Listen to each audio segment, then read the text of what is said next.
बिस्मिल्लाहिर्रहमानिर्रहीम। Dear students, आज हम 8th क्लास का चैप्टर नंबर 4 बायोटेक्नोलॉजी स्टार्ट करेंगे। बायोटेक्नोलॉजी जो है, फर्स्ट ऑफ ऑल बायोटेक्नोलॉजी के बारे में आपको बताते जाऊं कि it is a process and technique in which microorganisms are used for making many industrial products and in the research work. यानी बायोटेक्नोलॉजी जो है ये बेसिकली एक ऐसा प्रोसेस और एक ऐसी टेक्निक है जिसमें आप प्रोडक्ट्स की तैयारी करते हैं। लेकिन ये प्रोडक्ट्स कैसे बनाए जाते हैं? By using living cells. Living cells mean के ज़िंदा जानदार सेल को आप यूज़ करते हैं और उसके ज़रिए आप जो है अपनी टेक्नोलॉजी को इस्तेमाल करते हुए अपनी ज़िंदगी को बेहतर बनाने के लिए बहुत सारे ऐसे प्रोसीजर करते हैं और उससे अपने बहुत सारे प्रोडक्ट बनाते हैं। अच्छा, मीन के जो बायोटेक्नोलॉजी है ये प्रोसेस और टेक्निक जो है इसके अंदर आपको कॉमनली जो रोल नज़र आएगा होगा वो माइक्रो ऑर्गेनिजम्स का। माइक्रो ऑर्गेनिजम्स जो हैं इसमें सबसे मेन रोल प्ले करते हैं। माइक्रो ऑर्गेनिज्म आप ऑलरेडी जानते हैं, these are the organism which can only be seen by the microscope. ये वही जानदार होते हैं जो कि सिर्फ और सिर्फ माइक्रोस्कोप्स की मदद की से ही देखे जा सकते हैं।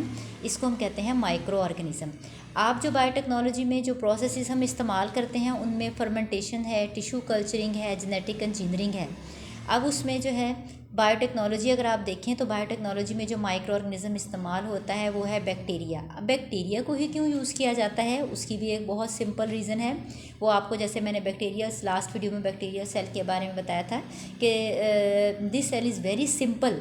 ये बहुत ही सादा सेल है and it can easily to grow, और इसको आसानी से ग्रो किया जा सकता है। यानी हर एक बैक्टीरियल सेल जो है वो 20 मिनट में 2 सेल में तकसीम हो सकता है और अगले 20 सेल में वही जो 2 हैं वो आगे जाके 4 सेल में डिवाइड हो जाएंगे। यानी इसके अंदर इतनी अच्छी कैपेबिलिटी है कि ये इजी टू ग्रो है। इसकी ग्रोथ बहुत अच्छी हो जाती है with in only 20 minute.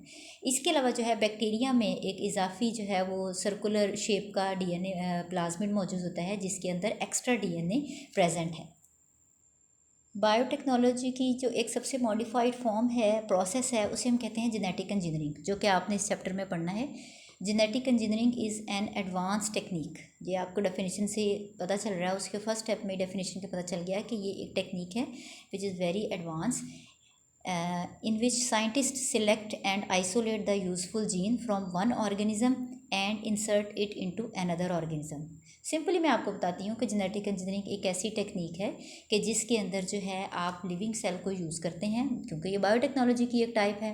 Living cell को यूज़ करेंगे और उसको यूज़ किस मकसद के लिए करेंगे कि आप उसमें से और दूसरे लिविंग सेल में से एक हेल्दी जीन को लेंगे, उसको उसके जिस्म से अलग करेंगे और उसको किसी दूसरे जानदार मीन के बैक्टीरिया में आप इंसर्ट कर देंगे, दाखिल कर देंगे। जब आप एक हेल्दी जीन को बैक्टीरिया के अंदर एंटर करेंगे तो अब यकीनन बैक्टीरिया के अंदर वो बाहर वाली जीन आ गई है।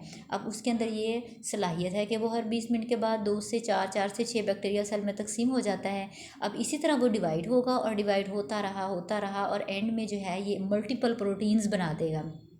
ये प्रोटीन्स आपकी मेडिसिन में भी यूज़ होती हैं, आपकी वैक्सीन्स में और बहुत सारी ऐसी प्रोडक्ट बनाने में आसानी से इस्तेमाल होती हैं। मीन के जेनेटिक इंजीनियरिंग जो है ना, ये एक एडवांस टेक्निक है, बायोटेक्नोलॉजी की एक एडवांस टेक्निक है जिसमें साइंटिस्ट सेलेक्ट करेंगे और आइसोलेट मीन अलग करेंगे यूज़फुल जीन को फ्रॉम वन ऑर्गेनिज्म। जिस ऑर्गेनिज्म से ये जीन ली जाती है उसे आप डोनर कहते हैं। मीन के जो आपको जीन दे रहा है, देने वाला है, वो डोनर कहलाएगा, और जो उसको रिसीव कर रहा होगा जिसमें आप अनदर ऑर्गेनिज्म जिसमें आप इंसर्ट करेंगे वो रिसिपिएंट कहलाएगा। अब इसके अंदर जेनेटिक इंजीनियरिंग में जो सबसे अहम और मेन रोल है वो आपके बैक्टीरियल सेल का है, क्योंकि आप ऑलरेडी पढ़ चुके हैं कि इसमें जेनेटिक इंजीनियरिंग में मीन के बायोटेक्नोलॉजी के तमाम प्रोसेसेस में लिविंग ऑर्गेनिज्म यूज़ किए जाते हैं। अब इसीलिए इसमें बैक्टीरिया जो है वो बहुत मेन रोल प्ले करेगा। वो मेन रोल प्ले क्यों करेगा? वो इसीलिए करेगा क्योंकि उसके अंदर न्यूक्लियस मौजूद नहीं है, जो कि ईजिली आप उसको वहाँ से अलग कर सकते हैं, उसका क्रोमोसोमल मटीरियल ले सकते हैं।